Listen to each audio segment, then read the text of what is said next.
Bonjour à tous et bienvenue à la mairie du 17e arrondissement. Je suis très heureux en tant que maire de vous accueillir pour cette table ronde dédiée au conflit au Haut-Karabakh avec des invités prestigieux. Alors avant de céder la parole à Jean-Didier Berthaud, conseiller de Paris en charge des affaires européennes et internationales à la mairie du 17e, qui va être l'animateur de cette table ronde, je voudrais d'abord remercier les différents intervenants qui sont à mes côtés et présents pour cette conférence, table ronde sur l'action.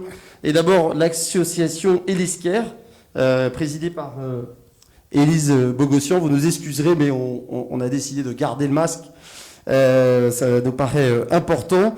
Donc, Elisquer, qui est une association humanitaire qui nous fera aussi un témoignage tout à l'heure de ce qu'elle fait. Je voudrais saluer et remercier Brigitte Huster, qui est députée de Paris, qui est conseillère du 17e arrondissement, ancienne maire, et surtout qui est allée en Arménie avec plusieurs parlementaires. Elle nous fera aussi un retour de ce qu'elle a vu sur place en fin d'année, puisque c'était au mois de décembre avec cette délégation. Je voudrais excuser l'ambassadrice d'Arménie en France qui devait venir et devait aussi intervenir, qui malheureusement est toujours en Arménie, donc n'a pas pu nous rejoindre, mais je voudrais la remercier ainsi que toute l'équipe de l'ambassade. Et nous avons un représentant éminent, notamment de la République d'Artsakh, qui est avec nous, et je veux le remercier. Johannes, je vais essayer de Gevorkian, merci de votre présence.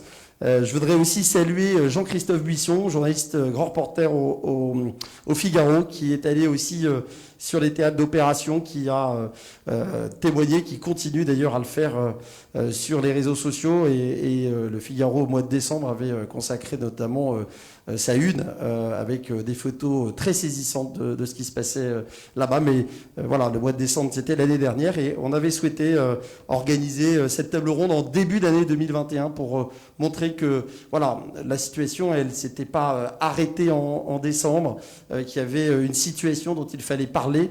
Et donc on a ainsi des grands témoins pour en discuter. Je voudrais aussi saluer Vincent Caillol. Vincent Caillol, qui est le directeur des opérations de l'œuvre d'Orient, présidé par Monseigneur Golnisch, et qui travaille aussi beaucoup sur la question des minorités, et notamment des chrétiens d'Orient.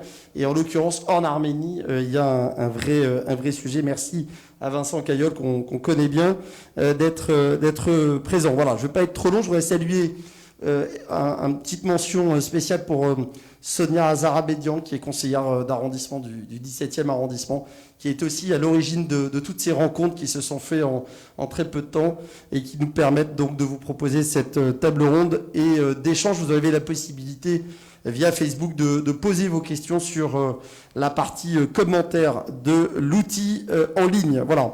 Il nous a semblé important rapidement de donner un éclairage sur la situation dans cette région du Haut-Karabakh, au-delà des revendications des deux parties. Il se pose aujourd'hui un certain nombre de questions importantes en matière humanitaire, matière géopolitique, sociale, mais aussi en matière de sauvegarde du patrimoine culturel et religieux. Des inquiétudes se font jour évidemment, et l'avenir de ce territoire pose beaucoup de questions. C'est voilà, l'enjeu de cette table ronde un peu exclusive, un peu unique, qu'on a souhaité monter. Et je voudrais encore vous remercier d'être nombreux à nous suivre ce soir. Je vais donc céder la parole à Jean-Didier Berthaud. Je vous souhaite une excellente table ronde, et merci encore aux invités et aux personnalités qui nous ont fait l'amitié d'être parmi nous ce soir. Merci Monsieur le maire, cher Geoffroy. Bonsoir à toutes et à tous. Effectivement, nous tenons à la mairie du 17e à organiser régulièrement des événements sur l'actualité européenne et internationale. Alors ce soir, effectivement, nous avons un plateau de qualité, encore une fois, compte tenu des conditions sanitaires à distance, et c'est la raison pour laquelle nous allons le faire par ce Facebook Live. Alors c'est vrai que ces événements à distance nous oblige aussi à une certaine organisation dans les prises de parole et dans l'interactivité que nous pouvons avoir avec vous, à la différence de ce que nous organisons traditionnellement, salle des mariages ou salle des fêtes de notre mairie d'arrondissement. Alors ce que je vous propose ce soir, Geoffroy vient de présenter nos intervenants. Je vais leur passer la parole les uns après les autres, de façon à ce qu'ils puissent, en rapidement, 5 minutes maximum, vous donner aussi leur point de vue par rapport à leur spécificité, puisqu'ils sont tous là à un titre très précis, comme vous l'a rappelé Geoffroy, de cette région du monde qui a fait malheureusement depuis plusieurs années et encore plus depuis la fin d'année dernière la une de l'actualité compte tenu des conditions de guerre qui s'y sont déroulées et de la situation géopolitique extrêmement tendue, mais bien sûr aussi de la crise humanitaire qui en est les conséquences. Et nous souhaitions véritablement porter aussi ce message-là et le porter aussi avec nos convictions, quelles que soient aussi les pressions que nous avons pu recevoir sur les réseaux sociaux. Et je dois dire que nous en avons parlé avec le maire, c'est une position que nous assumons totalement de donner cet éclairage. Et je crois qu'il est encore plus justifié, notamment quand nous voyons les messages que nous avons pu recevoir, ça justifiait totalement de pouvoir donner cet éclairage et donner aussi cette vision que nous pouvons avoir avec nos invités sur cette partie du monde. Voilà. Donc ensuite, bien évidemment, nous prendrons les questions pour nos intervenants de façon à rendre ce débat, même s'il est à distance, le plus vivant possible. Je me tourne tout d'abord vers Élise Bogossian. Donc Geoffroy l'a rappelé, Élise, vous êtes fondatrice de cette ONG humanitaire qui s'appelle Élise Care et qui intervient notamment sur les zones de guerre, principalement Irak, Syrie, mais bien évidemment, vous étiez aussi présente dans cette région du monde sur un certain nombre d'opérations ces derniers temps. Et j'aurais souhaité avoir aussi votre vision de la situation et de ce que nous avons connu, notamment sur le mois de novembre et décembre, et de la situation actuelle et des perspectives que nous pouvons avoir sur la région. Merci beaucoup Monsieur le maire de votre accueil et merci vraiment de nous soutenir. C'est vrai que l'année 2020 a été vraiment éprouvante pour le peuple arménien. Nous, avec l'association Élise Care, nous sommes habitués à travailler dans des conditions difficiles, des conditions extrêmes, des conditions de stress intense, puisque nous sommes sur des terrains de guerre avec beaucoup de pression.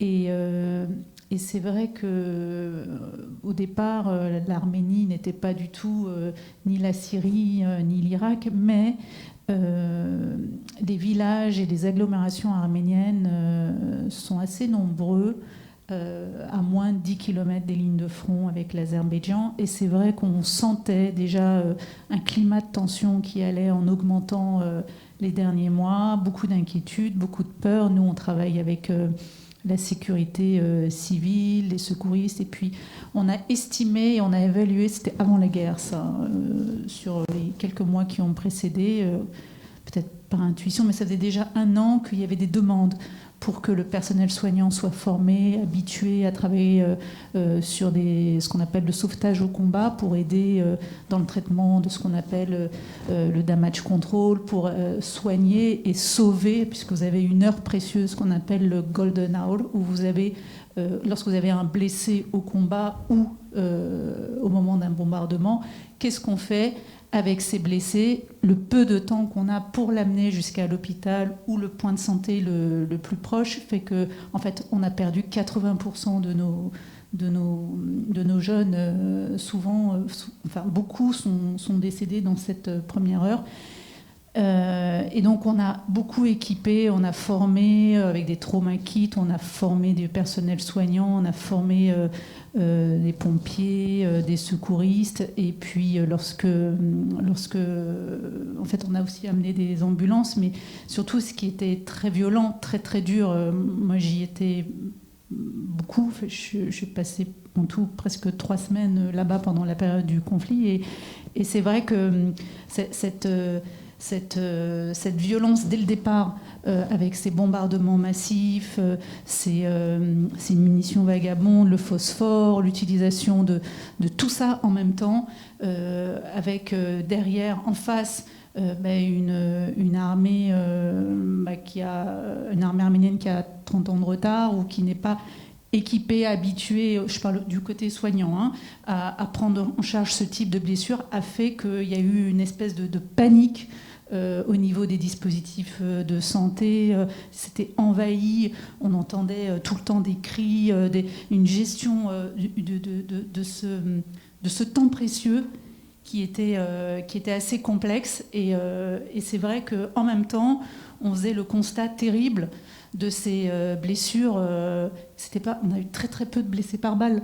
En fait, c'était des corps déchiquetés, des brûlés, complètement des visages complètement défigurés. Enfin, je suis désolée, je ne veux pas rentrer dans des détails gore, mais c'est vrai que le personnel soignant, parce qu'après on a continué à former pour notamment dans les protocoles de soins au phosphore et puis et dans le suivi, en fait, ils savaient pas. En fait, ils étaient complètement envahis par le stress, la panique, la terreur, et puis voilà, cette jeunesse qui a été complètement prise en frontale, tout de suite, avec une violence extrême. Et en fait, aujourd'hui, on est dans cet après.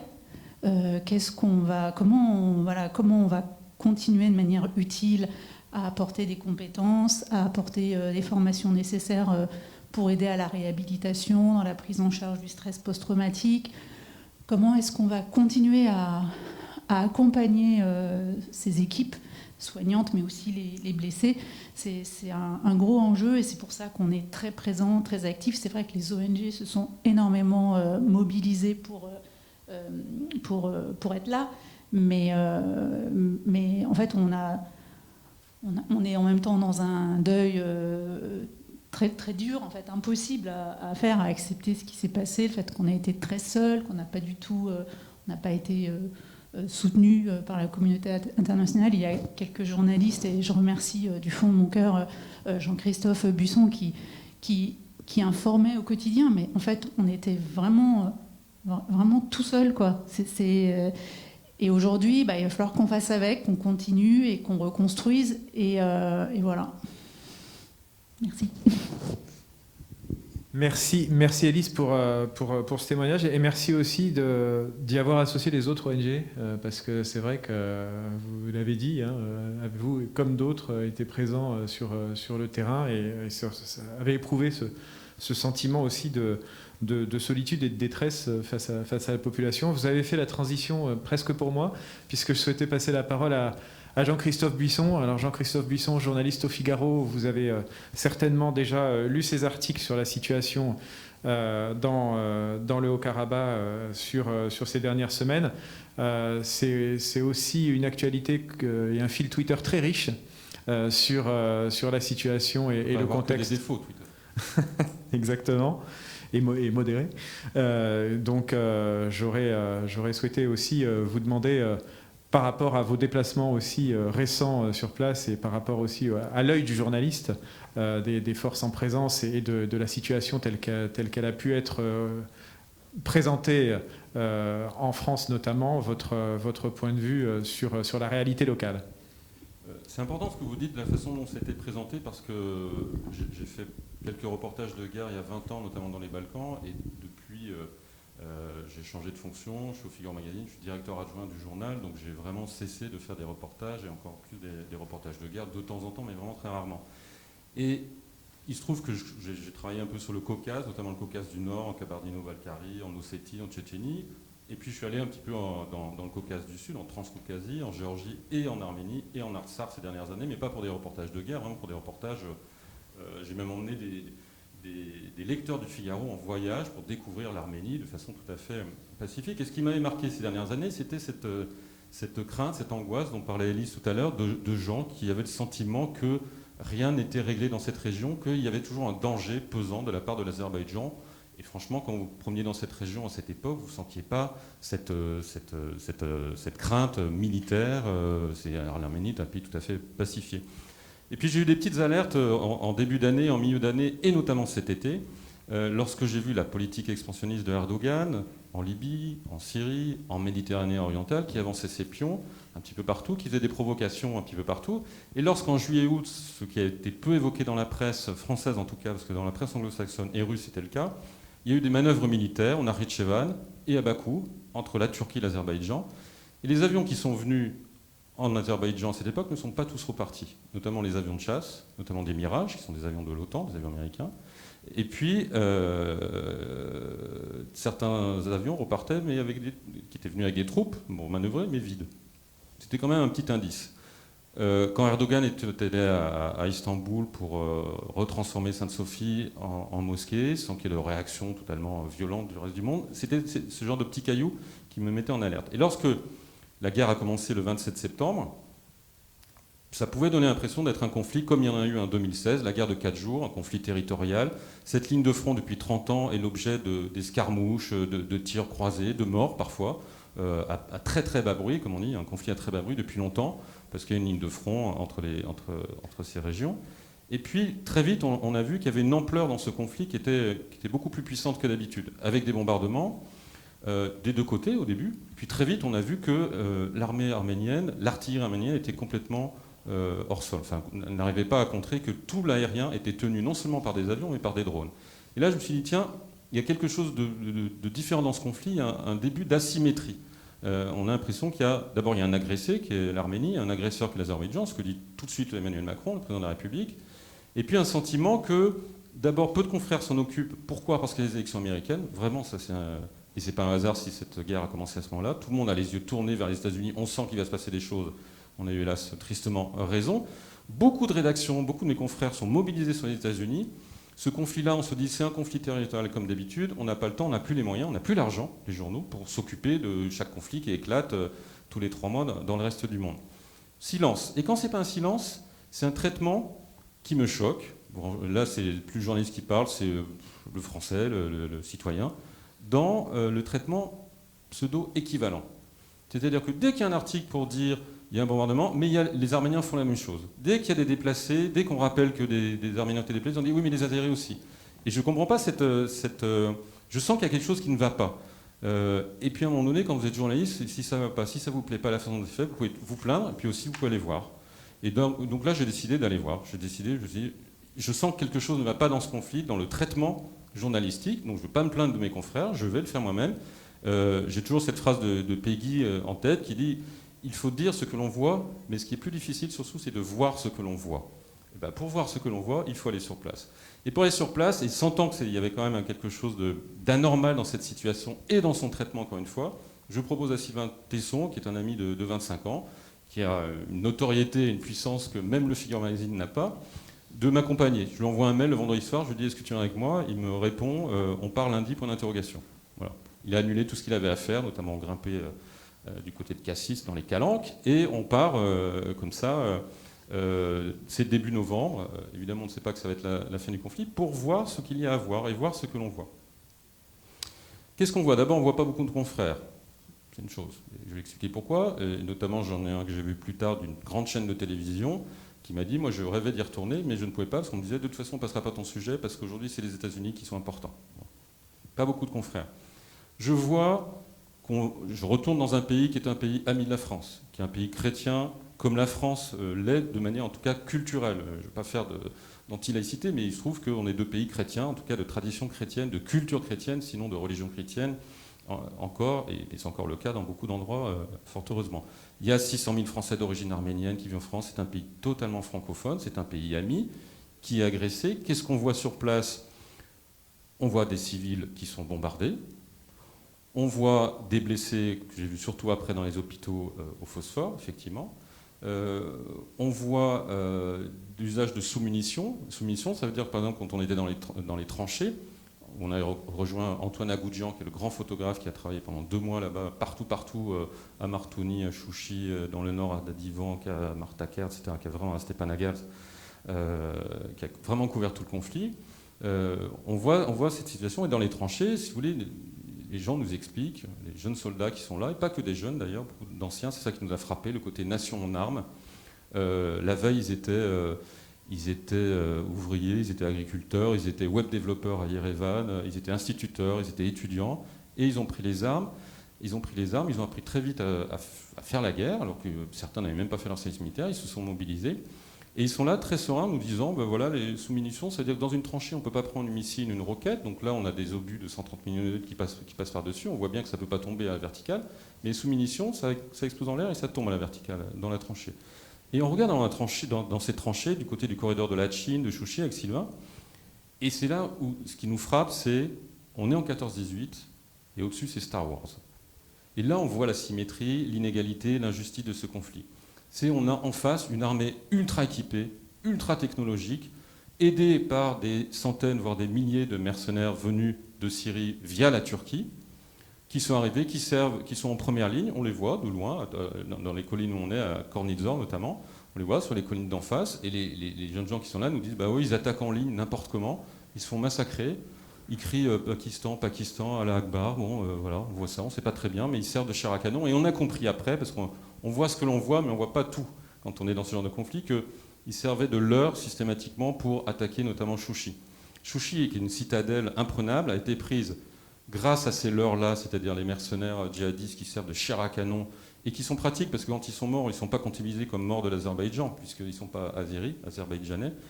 Et Chouchi a été prise parce qu'on a brûlé les forêts au phosphore, ce qui a permis aux chars d'approcher de Chouchi, parce que normalement, ils auraient dû mettre des semaines et des semaines à approcher. C'était ça la stratégie qui est quand même particulièrement féroce. Et dans ces tranchées, à un moment donné, ils ont tous une mascotte dans les tranchées. Dans la tranchée où on était, il y avait un chien, un adorable chien, et puis à un moment donné, on tombe sur des fils et des boîtes de conserve. Je me dis, mais c'est quoi ? Comme en 14-18, c'est si des ennemis arrivent la nuit, les boîtes de conserve nous prévenir. Et en côté, vous avez des drones d'attaque, des drones de surveillance, des satellites. Et vous voyez ça, et vous dites, il y a quand même ce décalage, cette injustice, cette asymétrie qu'il faut dire, qu'il faut raconter, qu'il faut montrer, qu'il faut expliquer, qu'il faut expliciter et qu'il faut répéter. Et comme on était quasiment les seuls à le faire, pour donner un autre exemple, à un moment donné, justement, on nous donne des jumelles pour voir les positions des Azéris en face. Et les jumelles qu'on nous donne, je demande d'où elles viennent, ce ne sont pas des jumelles militaires, on me dit c'est l'agricultrice, la ferme d'à côté où ils ont un peu installé des lits, des campements, etc. C'est elle qui nous a prêté ces jumelles, c'est les jumelles dont elle se sert pour surveiller ses troupeaux. Voilà. Et en face, encore une fois, vous avez les drones, vous avez l'artillerie, vous avez les roquettes, vous avez les missiles. C'est là où on sort un petit peu de son cas de journaliste et on devient un petit peu en compassion, en empathie avec ces gens-là, d'autant plus que la plupart ne sont pas des soldats, enfin, c'était des civils la veille qui ont mis un uniforme et qui ont pris un fusil, mais qui se comportent, et j'en terminerai là, comme ce que Chesterton appelait des vrais soldats. Le vrai soldat, c'est celui qui ne déteste pas ce qu'il a en face de lui, mais qui aime ce qu'il a derrière lui. Et c'était cette mentalité qui les animait, c'est-à-dire tous ces jeunes gens qu'on a vus, tous ces soldats par destination arméniens, n'avaient jamais un discours agressif, n'avaient jamais un discours violent, n'avaient jamais un discours impérialiste, n'avaient jamais un discours nationaliste contre l'Azerbaïdjan, parce que d'ailleurs, ils ne voyaient pas les Azéris comme des dangers, ils voient des Turcs. Ils disent c'est l'Azerbaïdjan, on peut vivre avec, pourrait vivre, mais c'est la Turquie. Et la Turquie, c'est 1915, c'est le génocide, et ça, c'est pas possible. Merci Jean-Christophe. Vos derniers propos illustrent parfaitement la différence entre effectivement le nationalisme qui est la haine des autres et le patriotisme qui est l'amour de son pays. Et c'est tout à fait cela. Autre témoignage aussi de terrain, je me suis permis de prendre contact entre les fêtes au moment où nous avions déjà organisé ce plateau avec Monseigneur Gollnisch, que nous connaissons tous très bien dans le XVIIe, puisqu'il était curé de Saint-François de Sales juste avant de devenir directeur de l'œuvre d'Orient. Et Pascal Gollnisch ne pouvait pas être présent ce soir, mais Vincent Caillol, qui en plus est un habitant du XVIIe et qui est directeur des opérations de l'œuvre d'Orient et l'adjoint de Monseigneur Gollnisch, nous fait le plaisir d'être ici ce soir. Merci beaucoup Vincent. Vous revenez également de la TSAC, donc vous pouvez peut-être également nous apporter votre témoignage et surtout l'éclairage de l'action de l'œuvre d'Orient sur ces dernières semaines, cette partie du monde. Merci. Oui, merci beaucoup de votre invitation. En effet, je reviens d'Arménie il y a quelques semaines. Alors, un petit mot juste sur l'œuvre d'Orient, qui est une organisation historique qui a 165 ans au service des communautés des chrétiens en Orient. Et donc, voilà, on connaît bien les Arméniens. La République d'Arménie est relativement récente par rapport à l'œuvre d'Orient. Mais déjà, avant la République d'Arménie, nous aidions les Arméniens là où ils se trouvaient, en particulier dans l'ex-empire ottoman. Alors, pourquoi on y va ? On ne voit pas beaucoup d'organisations, mais quand même, quand il y en a quelques-unes, on se dit pourquoi on y va ? On y va pour apporter un message d'amitié des Français, en l'occurrence pour nous, des chrétiens de France. On y va pour voir comment nous pouvons aider. et puis on y va pour comprendre. Mon voisin me disait tout à l'heure qu'on y va pour voir, et c'est vrai, il y a une chose qui m'a frappé, comme beaucoup de conflits en Orient, il faut reconnaître, c'est la complexité. Et il y a un point qui est très important pour moi, c'est le vocabulaire. Qu'est-ce que c'est qu'un territoire restitué? Qu'est-ce que c'est que des provinces perdues? Qu'est-ce que c'est que le Nagorno ou le Haut-Karabakh? Est-ce que c'est juste le territoire administratif officiellement faisant partie de la République d'Azerbaïdjan, ou est-ce que c'est les territoires autour? Tout le monde a son vocabulaire différent. Et nous, à l'œuvre d'Orient, on se doit d'être experts lorsque nous en parlons, et nous avons donc eu le désir de bien comprendre ce qui se passait. Alors, le vocabulaire, on n'y voit pas toujours tellement plus clair, parce que finalement, c'est aussi sa sensibilité qui parle. Mais en tout cas, je peux dire que moi, j'y vois un peu plus clair sur ce qui se passe dans cette région. Je n'ai pas été au front comme Jean-Christophe Buisson, mais j'ai pu aller au Nagorno-Karabakh et également en République d'Arménie, où il y a bien sûr de nombreux réfugiés du Haut-Karabakh qui sont répartis. Alors, qu'est-ce qu'on voit? D'abord, on voit peu de réfugiés. Ça ne veut pas dire qu'il n'y en a pas, mais il y en a peu. Parce qu'ils sont, c'est sans doute une grande qualité du peuple arménien, ils sont accueillis. Ils sont accueillis dans leurs familles, dans leurs amis, dans leurs églises, dans les proches, dans les hôtels. Finalement, on n'a pas ces scènes qu'on a pu voir, vous, madame, comme nous en Irak, par exemple. Et donc, ça confère à ce pays une grande dignité, finalement. Finalement, on est dans... Bon, il faut dire qu'il fait -10, donc on peut difficilement vivre sous la tente. C'est déjà arrivé, mais en tout cas, il n'y en a pas en ce moment. On observe ça. On observe une grande dignité. Au Haut-Karabakh, j'ai rencontré des officiels, souvent des jeunes femmes, des jeunes professionnels de grande qualité, qui nous parlent sans ressentiment, qui parlent de projets, et qui sont très heureuses de recevoir la visite de Français. Parce que finalement, c'est vrai, il n'y en a pas tant que ça. Qu'est-ce qui est frappant? C'est dans la République d'Arménie, ce sont les cimetières. Pour ma part, je suis passé beaucoup de temps au cimetière de Gümrük, qui est une ville qui est à l'autre bout du pays, au nord.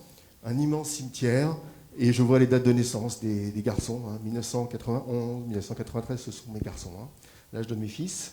On les voit en photo, parce que toutes les tombes ont une photo, qui est une espèce de photogravure sur la pierre. Des jeunes garçons en civil, etc. Donc évidemment, c'est extrêmement touchant. Et il y a les familles qui sont là, je suis allé les voir. J'avais un peu de mal à communiquer avec eux, mais une grande dignité, pareil. On les embrasse, masqués, mais on les embrasse. On leur dit un petit signe, mais une grande dignité, pas de rage, pas de ressentiment plus fort que ça.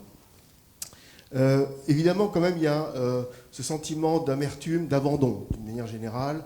Nos pays amis nous ont abandonnés, vous l'avez dit, je reviens là-dessus, et c'est évidemment étonnant, parce que pour eux, la France est un pays chrétien, c'est dans leur culture, même si on leur explique que depuis un certain temps, la France est une république laïque, mais culturellement, la France est un pays ami, et c'est difficile pour eux parfois de le comprendre, tout simplement. Voilà.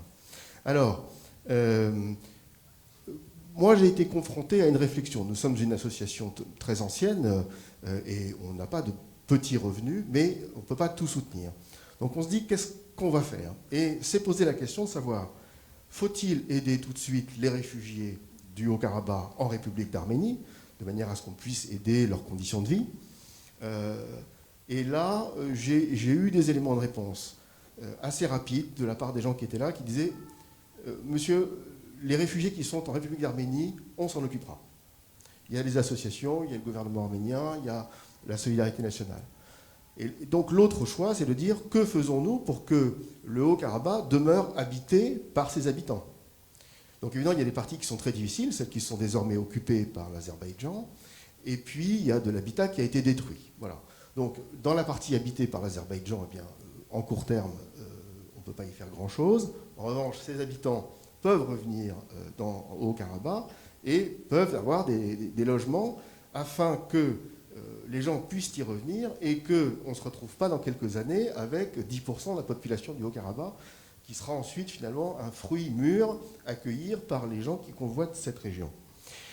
Et donc, à l'œuvre d'Orient, nous avons pris une décision, j'allais dire stratégique, pour employer un grand mot, qui consiste à dire, bien, nous allons concentrer nos efforts sur le Haut-Karabakh de telle sorte que nous puissions encourager les populations qui le désirent à rester ou à y revenir.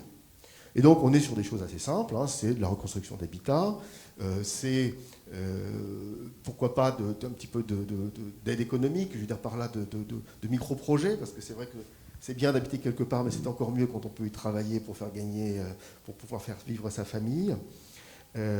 Et puis, donc ça, c'est ce qu'on va faire à court terme avec des associations locales et avec les églises que nous avons rencontrées sur place. Et puis, il y a des choses... Allô ? C'est bon, c'est revenu. Et puis, j'ai été touché aussi par les nombreuses initiatives que vous, madame, vous faites, hein, ce que les Arméniens appellent la réhabilitation après la guerre, hein, c'est-à-dire reconstruire les esprits et les personnalités civiles et militaires des gens qui ont été touchés par la guerre. Et puis, il y a deux points qui sont vraiment clés pour nous à l'œuvre d'Orient. C'est le patrimoine, en particulier le magnifique patrimoine religieux de l'Arménie, mais en particulier du Haut-Karabakh, qui doit être absolument préservé. Et je sais qu'il y a quand même beaucoup d'initiatives, dont des initiatives du gouvernement français, pour être extrêmement attentif au patrimoine du Haut-Karabakh, de telle sorte qu'il ne soit pas annihilé comme il a été dans d'autres régions ex-arméniennes. C'est un danger très, très, très, très, très grave. Je pense qu'effectivement, la réintroduction du culte à Sainte-Sophie, à Saint-Sauveur-Incora, à Istanbul, est un signe d'un désir culturel très fort. Et puis, il y a toute une dimension de plaidoyer. À l'œuvre d'Orient, c'est quelque chose que nous faisons, Dieu merci, avec la presse de qualité, et parler autant que nous pouvons à la presse, aux parlementaires, aux politiques, mais également à tout le réseau des amis des chrétiens d'Orient et aux amis de l'Arménie. Ils sont nombreux. Nous avons monté un fonds spécial pour l'Arménie à l'œuvre d'Orient qui a connu un très grand succès, et nous continuerons. Et nous sommes toujours étonnés, agréablement étonnés, à chaque fois que nous organisons des réunions en visio, nous avons des centaines de personnes qui viennent se connecter. On n'a jamais eu autant de personnes qui se connectaient sur la question de l'Arménie. Donc voilà, je pense qu'il y a quand même un grand intérêt de la part de la France sur cette question de l'Arménie et du Haut-Karabakh, et je fonde quand même l'espoir, ayant un peu de temps devant nous, le temps étant le cessez-le-feu, hein, précaire certainement, qu'entre-temps on pourra avoir des jours meilleurs. Merci Vincent. Et je confirme parce que nous sommes un certain nombre des habitués des Facebook Live à la mairie du 17e, et ce soir il a un grand succès. Voilà. Donc ça prouve bien aussi l'intérêt des habitants, de nos concitoyens sur ce sujet. Alors Vincent, vous avez aussi fait pratiquement la transition pour moi, puisque vous avez parlé d'alerter les parlementaires nationaux. Donc Brigitte, je voudrais d'abord passer la parole à Brigitte Kuster pour ensuite que monsieur le représentant puisse conclure ce premier tour de table. Donc, chère Brigitte, en tant que députée, tu as participé récemment à une mission parlementaire qui était d'ailleurs transpartisane, un déplacement avec Madame l'ambassadrice d'Arménie sur ces dernières semaines. Donc, tu as pu constater également à la fois la situation dont tu pourrais nous partager ton ressenti, mais aussi au-delà de ça, peut-être nous donner la position officielle de la France et la façon dont les parlementaires aujourd'hui se déploient sur ce sujet et sont aussi la clé de voûte de l'intérêt qu'on peut maintenir et de cette lumière qu'il va falloir maintenir sur la situation locale. Merci Jean-Didier pour cette présentation. En fait, en effet, ma prise de parole, elle va venir en complément, et je suis particulièrement heureuse de pouvoir témoigner de mon attachement personnel pour l'Arménie, puisque, ayant été maire du 17e, déjà nous avions fait, avec l'ambassade d'Arménie qui se trouve dans notre arrondissement, un événement déjà pour mieux faire connaître à l'époque l'Arménie, qui était à l'époque en paix. Et puis, lorsque je suis devenue députée, c'est tout naturellement que je me suis inscrite au groupe d'amitié France-Arménie. C'est une possibilité, lorsque nous sommes députés, de choisir des pays avec lesquels nous souhaitons pouvoir avoir un lien privilégié. Mais quand je me suis inscrite dans ce groupe d'amitié, évidemment, la situation n'était pas celle que nous avons connue ces derniers mois.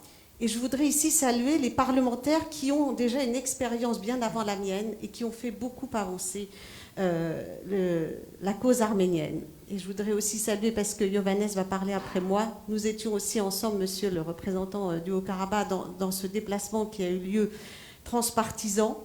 À l'initiative, je veux le saluer ici, de François Pupponi, très investi, qui malheureusement ayant été victime de notre virus n'a pu être présent, mais en effet, merci d'avoir rappelé, c'était une délégation de parlementaires transpartisane, sauf sauf les partis extrêmes, mais où il y avait ceux qui étaient des connaisseurs et qui voulaient vraiment retourner sur le pays pour apporter leur témoignage, et puis, je dois le dire moi en toute humilité, un premier déplacement.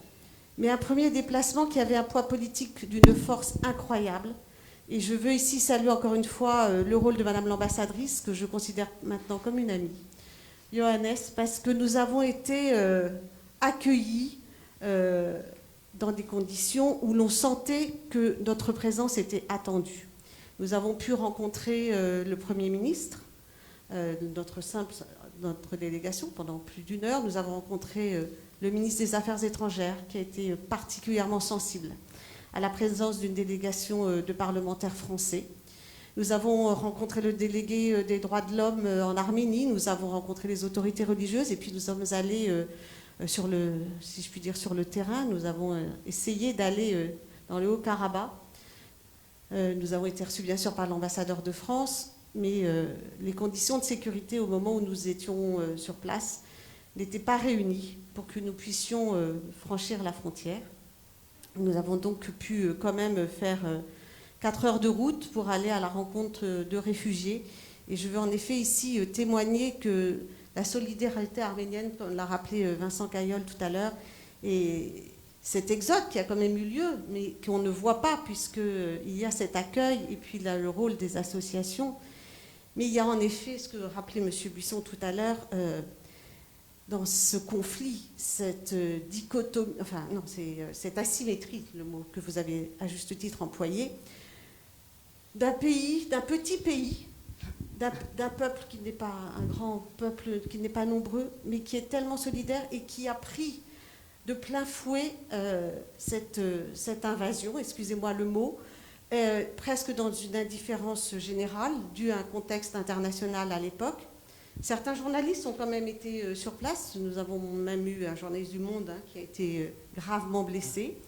Nous étions accompagnés d'ailleurs de journalistes, dont je vais aussi saluer le travail pour ce qu'ils ont pu redire aussi à ce moment-là. Et ce qu'on constate en effet, c'est ce que vous disiez, madame, c'est cette jeunesse qui est happée, qui est par ces drones, ces armes qui ne sont pas celles, en tout cas, d'armes normalement reconnues. Et c'est là où le silence de la communauté internationale est sidérant et même inadmissible, et que la France a tout à fait un rôle à jouer. Alors je ne vais pas rentrer dans les détails de la diplomatie française, puisque la France appartient à ce qu'on appelle le groupe de Minsk, qui est composé de 4 pays qui ont vocation à faire œuvre de paix, à aller porter un cessez-le-feu. Mais même si en effet le président de la République avait reconnu l'attaque de l'Azerbaïdjan, car c'est bien l'Azerbaïdjan qui a attaqué le 27 septembre l'Arménie et non l'inverse, l'Arménie était en position de défense et avec en effet des personnes qui n'étaient pas habilitées à aller au combat. Et ce sont des jeunes de 20 ans, comme le rappelait Vincent Caillol, nos enfants, l'âge de nos enfants, qui sont partis...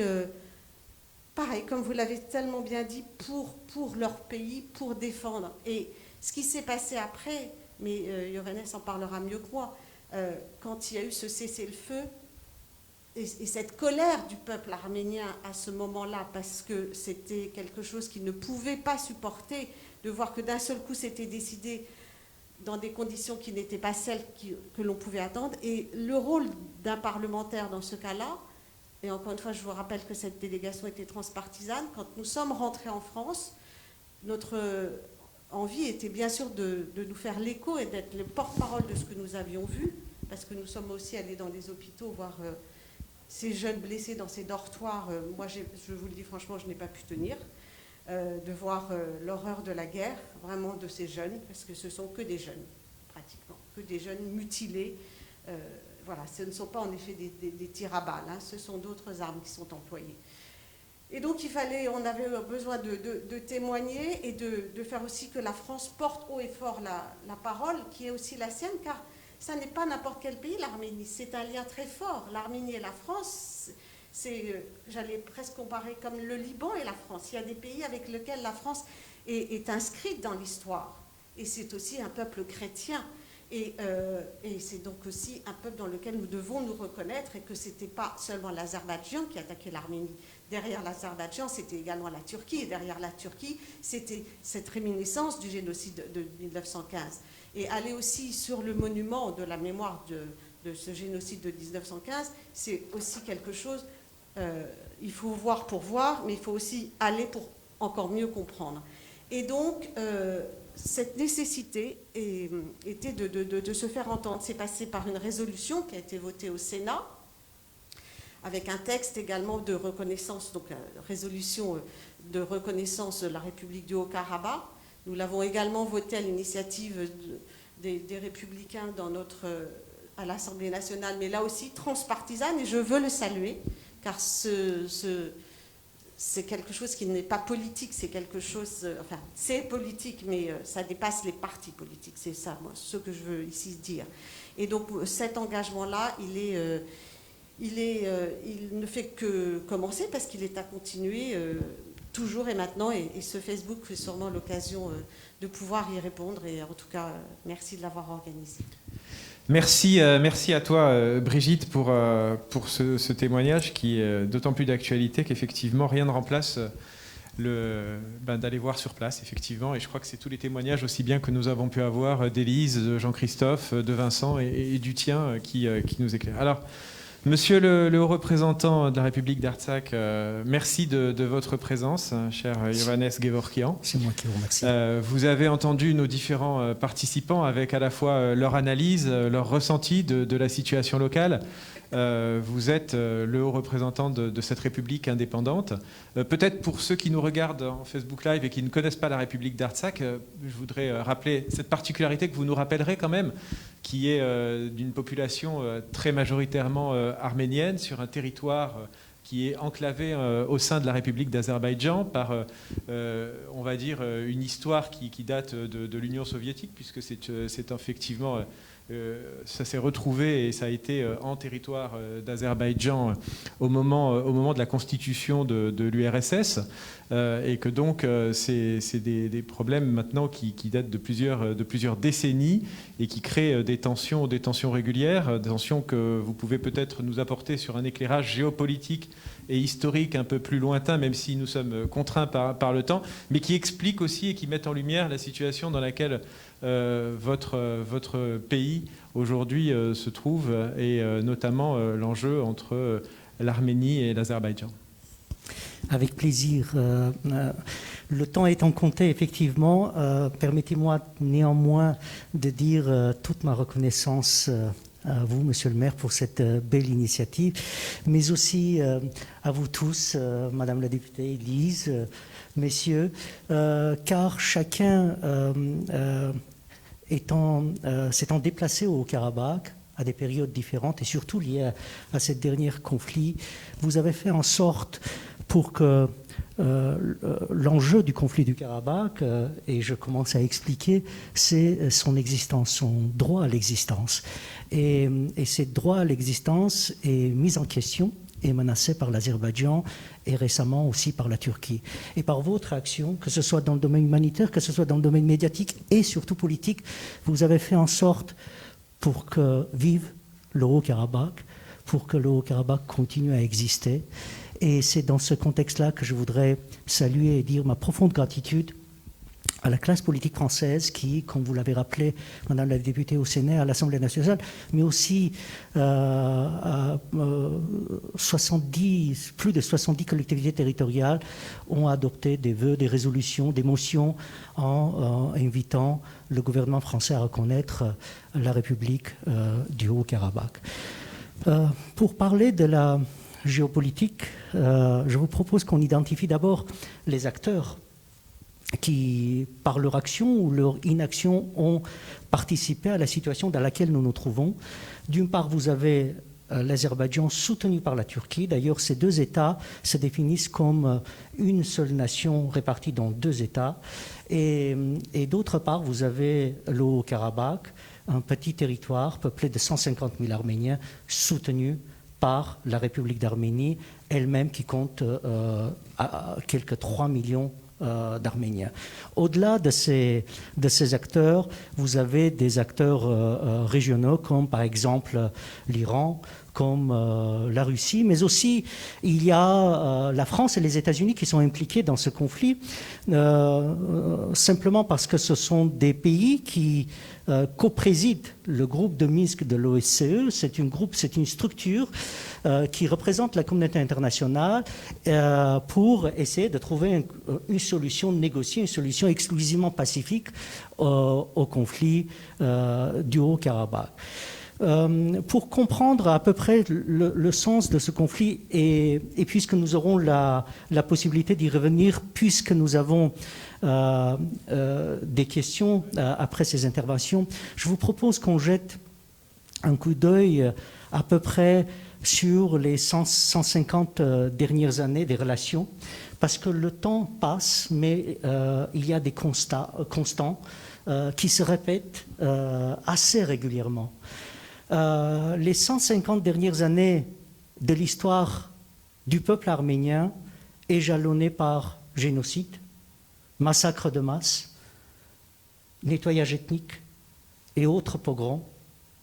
Et à chaque fois, ce sont les mêmes acteurs, ce sont les mêmes bourreaux et ce sont les mêmes victimes. Et nous ne pouvons pas ne pas conclure qu'il y a une politique menée d'une part par la Turquie et plus récemment aussi par l'Azerbaïdjan, qui est animée par l'expansionnisme, ça a été dit. Et puisque l'Arménie se retrouve géographiquement juste à côté de cette Turquie, de cet Azerbaïdjan, le peuple arménien en fait les frais, puisque l'expansionnisme se fait aussi au détriment du territoire arménien, cette Arménie étant un élément qui dérange dans la réunification du peuple turcophone, des peuples turcophones. Et puis, cette politique est animée aussi par une idéologie qui est une idéologie de haine, de destruction, qui était là il y a un siècle, mais nous avons l'impression que cette idéologie ressurgit avec des gouvernements de temps à autre, et en l'occurrence avec force avec le gouvernement qui sont en place en Turquie et en Azerbaïdjan. Comment on le fait? Avec tout ce qui est possible de mettre en place pour essayer d'exterminer ce peuple arménien dans cette région du monde. En s'armant pendant des décennies, en essayant de s'acheter par corruption, par d'autres moyens, des bonnes grâces des uns et des autres, en essayant de coopérer avec tous ceux qui ont des gouvernements, des pays qui ont la noble tâche, surtout dans une période qui est la nôtre et qui est difficile, de penser à leur pays, de penser à leur propre peuple, de penser au bien-être et à la prospérité de leur peuple, et de ce fait essayer de créer des emplois. Donc il y a une logique économique qui est parfaitement noble, mais qui participe aussi dans une certaine mesure des ventes d'armes qui nécessairement tuent, quelle que soit la motivation avec laquelle vous vendez ces armes, mais aussi par un certain nombre d'acteurs qui partagent une idéologie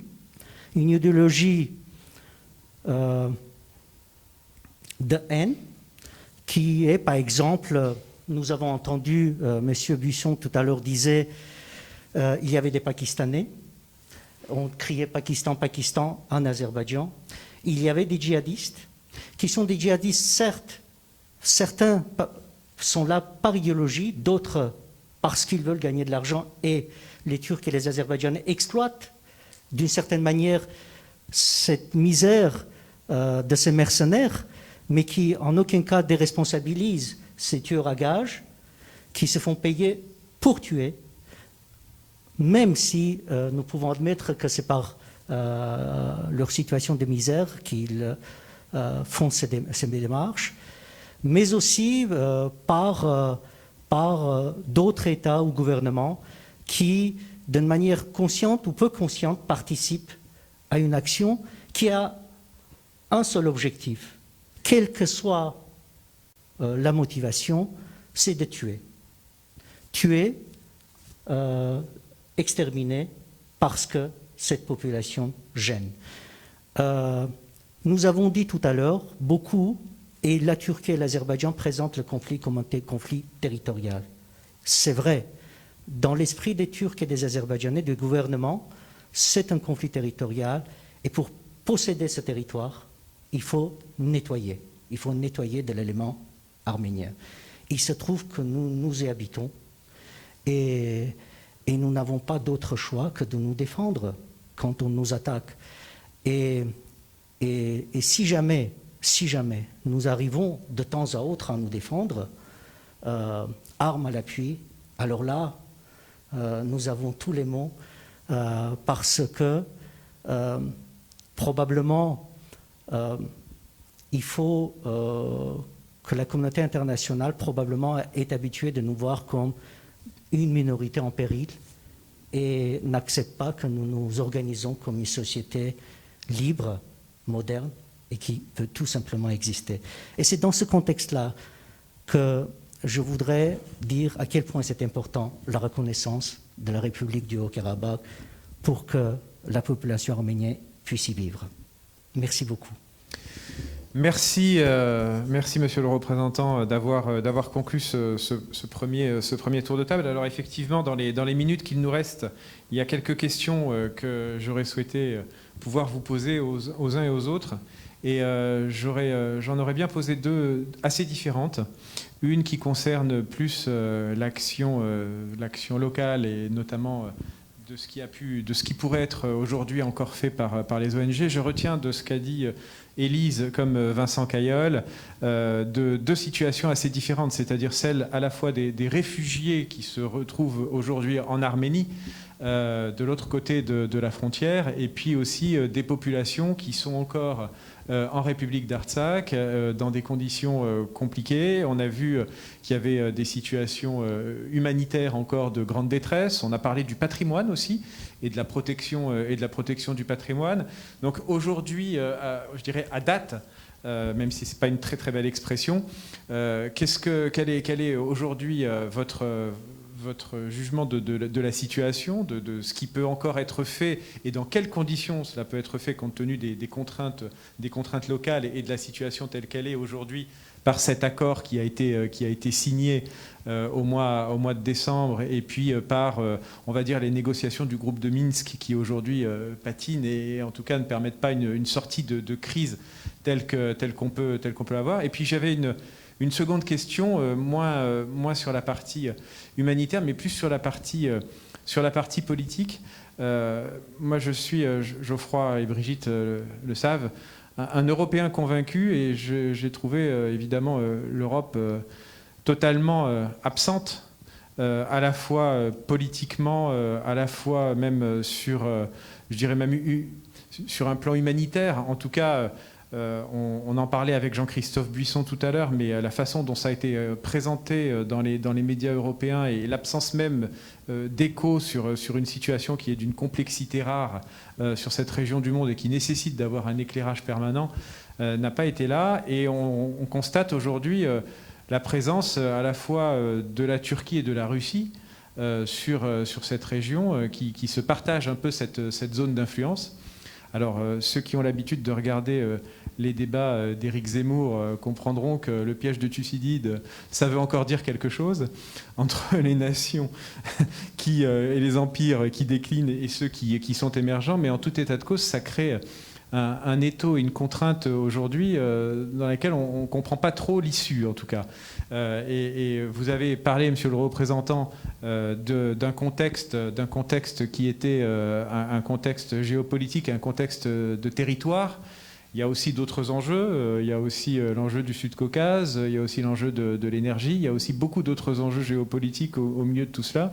Et aujourd'hui, comment vous jugez, peut-être, ou nos intervenants, le rôle que pourrait avoir l'Union européenne aussi dans ce conflit. Jean-Christophe Buisson disait tout à l'heure que ce conflit a opportunément éclaté au moment où tout le monde avait les yeux tournés vers les élections américaines aussi, puisque l'influence américaine en matière internationale est toujours forte. Mais aujourd'hui, voilà, est-ce que les choses vous semblent figées sur cette situation un peu de partage d'influence entre la Turquie ou la Russie, ou est-ce qu'il y a possibilité encore, sur un plan géopolitique, de pouvoir intervenir dans les négociations par le groupe de Minsk, ou est-ce que tout cela vous semble, voilà, à la fois une question humanitaire d'abord, une question de réalité humanitaire et de patrimoine sur la situation actuelle, et puis une question plus géopolitique, ces sujets. Qui souhaite intervenir? Peut-être Élise sur la partie humanitaire? Bien sûr. Merci. Effectivement, on a fait une évaluation.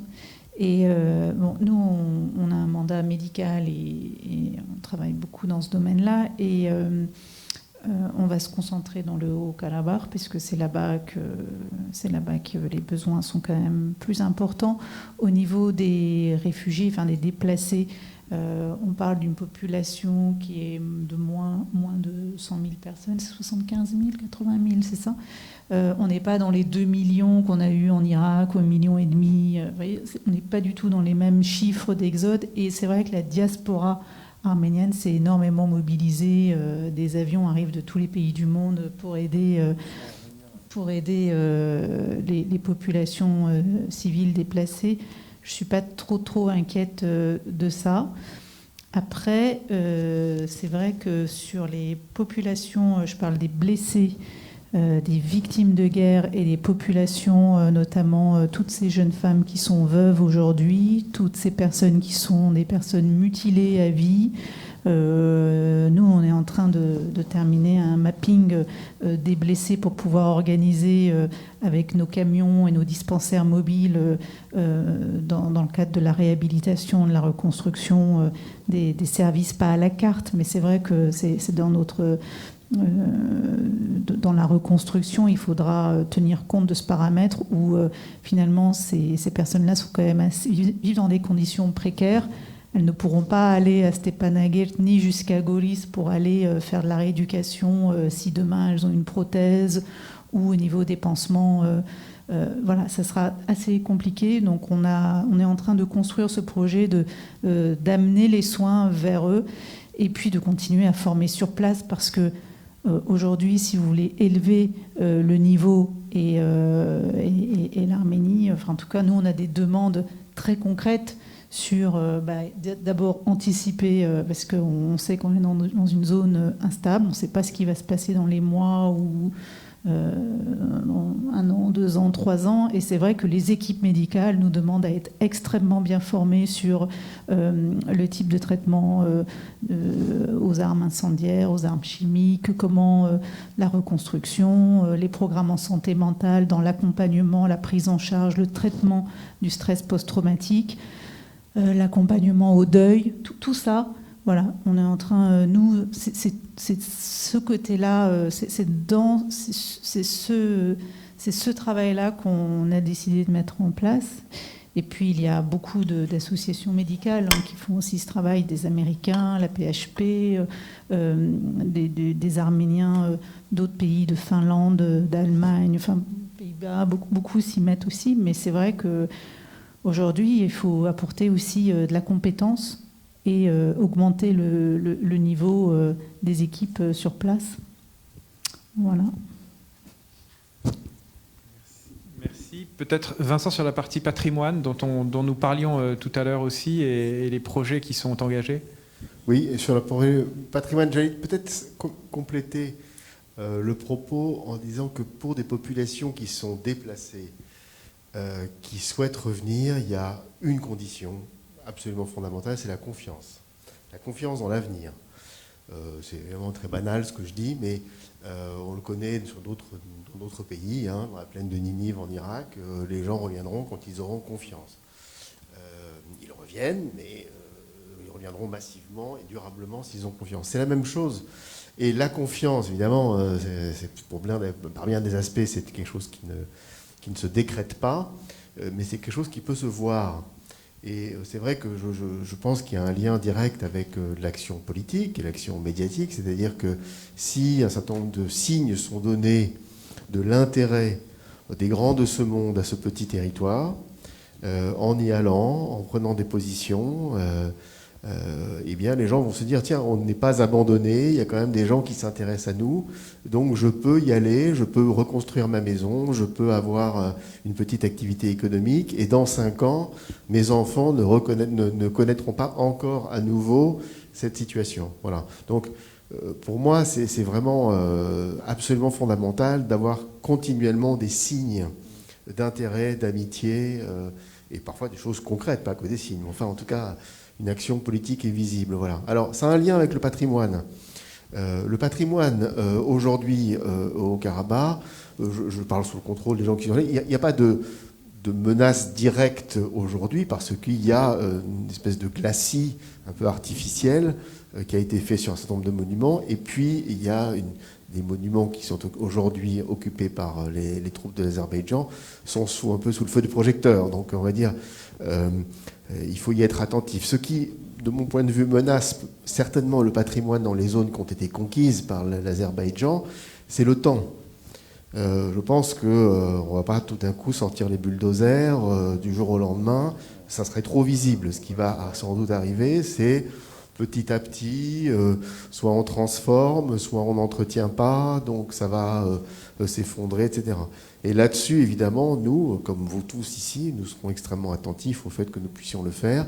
Il y a un certain nombre d'organisations qui ont fait un bon travail récemment. Je pense à l'organisation française qui s'appelle ICONEM, qui a eu le temps de répertorier beaucoup de monuments, vous le savez sans doute aussi bien que moi, dans les zones qui ont été perdues pour le moment par l'Arménie, de telle sorte qu'on puisse conserver, presque pour toujours, des traces de la présence arménienne dans ces régions, et qu'à l'avenir, on ne soit pas face à une situation où on va tout simplement nier la présence arménienne dans cette région.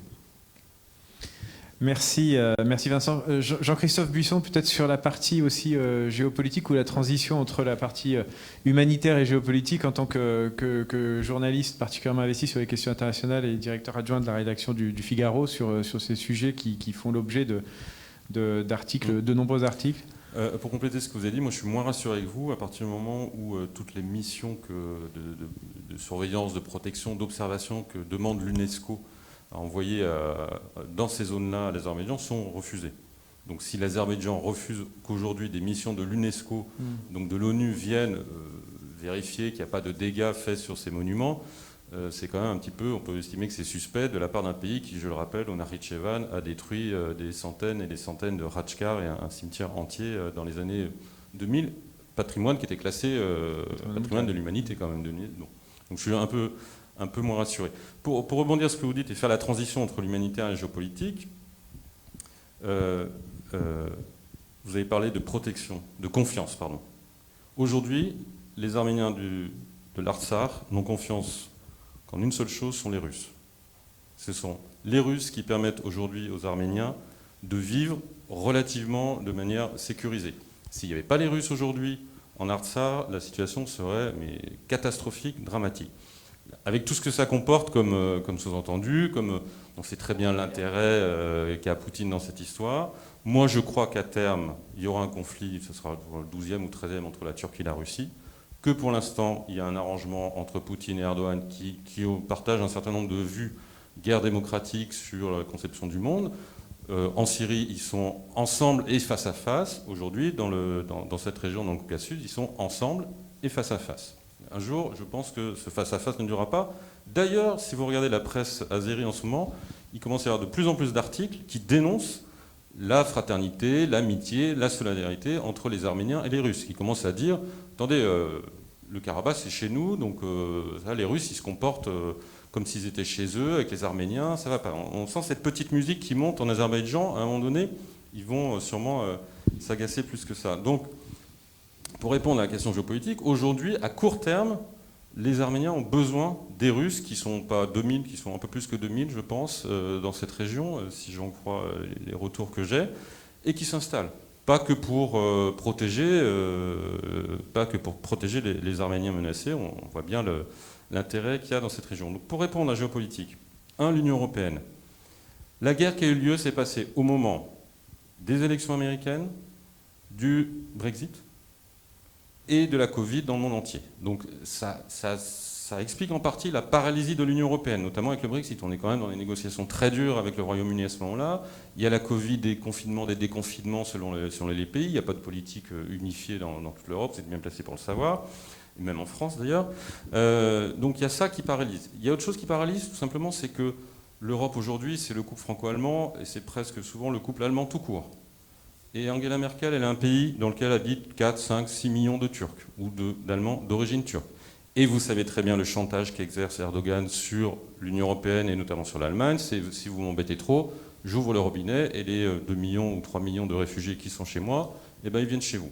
Donc il y a tout ça qui paralyse l'Union européenne pour avoir une politique ferme vis-à-vis de l'Azerbaïdjan, allié à la Turquie dans cette affaire.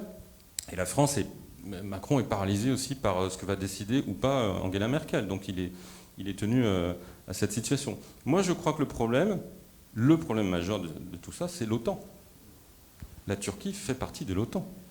Et c'est là où il y a quelque chose d'incompréhensible et de totalement baroque dans cette situation.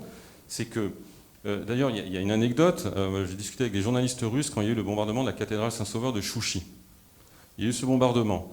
Premier bombardement, des journalistes russes et des civils arrivent. Deuxième bombardement, au moment. Les deux journalistes russes sont blessés dans le deuxième bombardement. Ils savent très bien qu'il y a des journalistes russes, ils savent très bien qu'il y a des civils, et pourtant ils bombardent une deuxième fois. Là, scandale. Enfin, ça vous a peut-être échappé, c'était vraiment fin octobre, début novembre. Fin septembre, début octobre. Scandale, on dénonce, et les Azéris se défendent en disant, on découvre que les traces du bombardement dans la cathédrale de Chouchi, ça n'est pas du matériel russe. Or, les Azéris ont 60% du matériel militaire russe, et le matériel azéri est russe. C'est du matériel de l'OTAN. Donc ils se défendent, sous-entendu, c'est un aveu, c'est-à-dire que ce sont les Turcs. Ce sont des armes turques qui ont bombardé la cathédrale de Chouchi. Les Azéris disent, c'est pas nous. C'est pas nous, d'accord, c'est les Turcs. Donc c'est l'aveu que ce sont les Turcs qui sont avec vous. Mais non, mais c'est pas nous. Voilà, donc c'est ça la mentalité. Donc ce sont des armes de l'OTAN qui, à un moment donné, ont participé à ça. Et l'OTAN aujourd'hui, donc la Turquie, OTAN, se met avec les Russes, qui sont les ennemis de l'OTAN, que je sache. Parlez-en aux Lituaniens, aux Estoniens, aux Lettons, aux Suédois qui ont peur de la Russie, peut-être à juste titre, et qui demandent la protection de l'OTAN. Eh bien non, là on fait un accord, peut-être une coopération militaire entre un pays de l'OTAN et la Russie, alors que l'OTAN est faite pour se protéger, soi-disant, de la Russie. Donc il y a quelque chose de complètement baroque dans cette situation.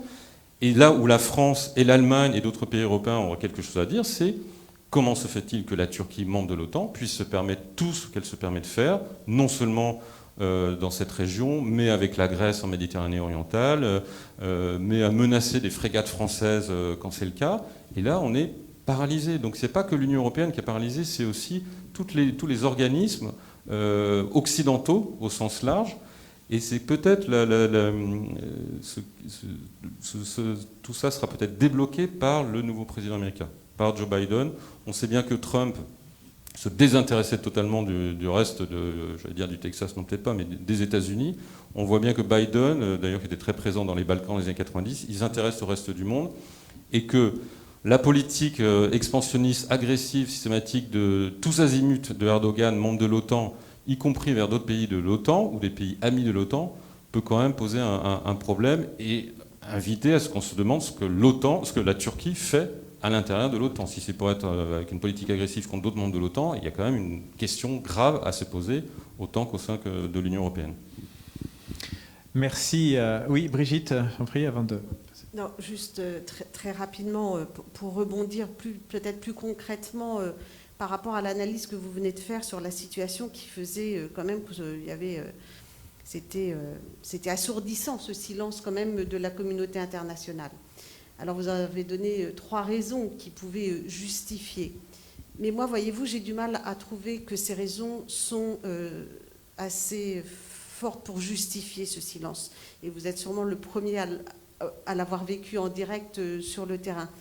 Et très sincèrement, quand on était sur place tout à l'heure, cette délégation, je parle vraiment en présence de monsieur le représentant du Haut-Karabakh, on était attendus. Enfin, on venait s'intéresser enfin des parlementaires, un pays, la France, au moins, il y avait un petit bout de la représentation nationale qui se déplaçait. Il y avait ce soutien. Et le ministre des Affaires étrangères nous l'a dit. Il n'avait vu personne. Personne. N'est-ce pas? Personne. Aucun pays, personne. Et ce déplacement a pris, en fait, d'ailleurs, une ampleur qui nous a dépassés, puisque nous avons été aussi fortement attaqués, critiqués, menacés lors de notre déplacement sur les réseaux sociaux.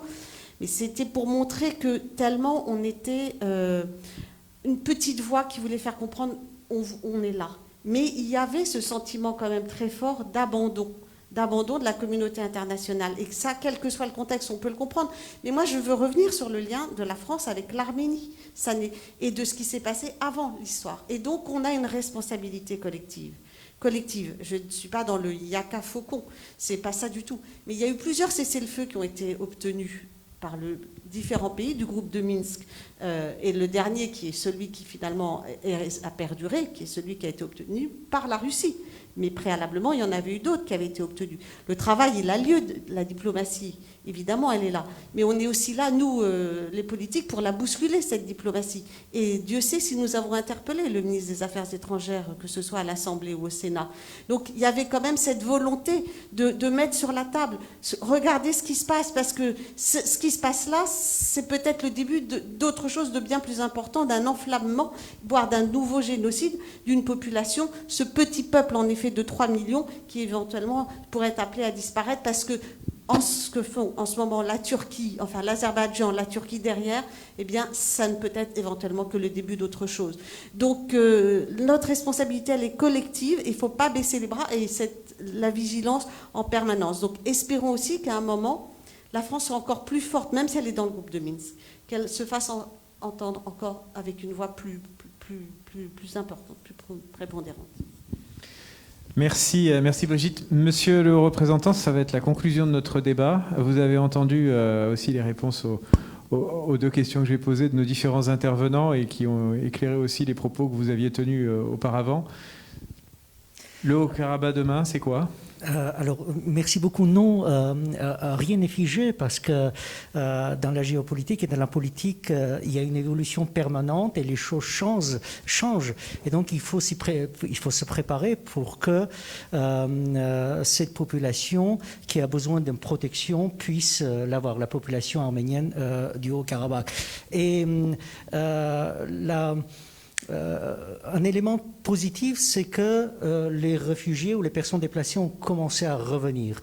Donc il y a une forme de confiance qui s'est installée. Effectivement, je suis d'accord avec vous, M. Buisson, grâce à la présence des forces de la paix russes qui aujourd'hui donnent un certain sentiment de sécurité pour la population arménienne du Haut-Karabakh. Mais je partage parfaitement les propos de M. Kayol. Il faut multiplier et les déclarations, et les visites, et les résolutions, ou autres formes de discours ou de reconnaissance, pour que cette population arménienne se sente protégée et puisse revenir et s'installer au Haut-Karabakh. Sur ce plan, naturellement, les voix des grandes puissances portent beaucoup. Hélas, aujourd'hui, dans l'Union européenne, les intérêts des uns et des autres ne convergent pas nécessairement vers une seule politique commune étrangère. M. Buisson l'expliquait, si l'Europe du Nord a peur d'une puissance, l'Europe du Sud a peur d'une autre puissance qui n'est pas nécessairement la même. Et c'est dans ce contexte-là, ou l'Europe de l'Est, et c'est dans ce contexte-là que les intérêts ne sont pas nécessairement convergents. Mais quoi qu'il arrive, ici en France, la position du gouvernement et des forces politiques en dehors des partis politiques a été extrêmement claire, extrêmement fort pour dire une chose, que le Haut-Karabakh, la population du Haut-Karabakh a besoin, a le droit d'être protégée, a le droit d'exister, et l'existence le droit à l'existence du peuple du Karabakh passe sur un plan sécuritaire, certes, mais aussi sur un plan juridique et politique. Et pour que ce soit pérenne, il faudrait qu'une reconnaissance de cette entité ou qu'une reconnaissance de l'existence soit là. Merci Yavanet Gevorkian. Merci à toutes et à tous. Je vais, pour conclure, laisser la parole à Geoffroy Boulard. Monsieur le maire, c'était les questions que nous avions prises. Et remercier Geoffroy Boulard pour laisser la place régulièrement à des thématiques internationales. Il sait que j'y suis très sensible et elles sont nombreuses, diverses. Et c'est, je pense, aussi important qu'à un échelon local et à l'échelon d'une mairie, nous puissions effectivement, de temps en temps, au-delà des sujets locaux qui nous préoccupent au quotidien, mettre en lumière des grands sujets d'actualité, des grandes thématiques, parce qu'elles sont aussi importantes pour mieux comprendre le monde. Merci à Jean-Didier, merci aux internautes qui étaient nombreux, je crois, à contribuer, et merci à Jean-Didier qui en a fait la synthèse à travers les questions qui ont été posées à nos intervenants. Je crois que c'était important, Brigitte Custière l'a rappelé, le lien évidemment de la France avec l'Arménie, mais aussi de notre arrondissement, 17e arrondissement avec l'Arménie à travers son ambassade qui est située sur notre territoire, et des liens historiques, on l'a rappelé aussi, les liens d'amitié avec des événements culturels réguliers qui ont été organisés ici. Alors avec la période de Covid, on a moins d'événements, mais c'est une tradition ici que de cultiver ce lien avec la communauté franco-arménienne, très importante aussi dans l'arrondissement. Et donc ça nous paraissait légitime de pouvoir aussi mettre en lumière ce qui se passe dans cette situation, dans cette partie du monde, dans ce pays, et ce conflit dont on a beaucoup parlé en décembre. On en avait parlé avec Madame l'ambassadrice, et il était important aussi de montrer qu'au-delà du focus médiatique qu'il y a eu, et bravo à Jean-Christophe Buisson et à d'autres journalistes qui se sont engagés pour faire connaître ce qui se passait, donner l'information. Et ça, c'est très important aussi de le dire, parce que c'est vrai qu'à l'heure de l'information en continu, une information chasse l'autre. Eh bien, c'était important de mettre ce focus au mois de janvier, après un conflit qui n'est pas complètement terminé. On l'a évoqué, il y a encore des tensions qui sont fortes. Il y a un cessez-le-feu, mais il y a aussi des tensions, beaucoup de questions qui se posent sur l'avenir de l'Arménie.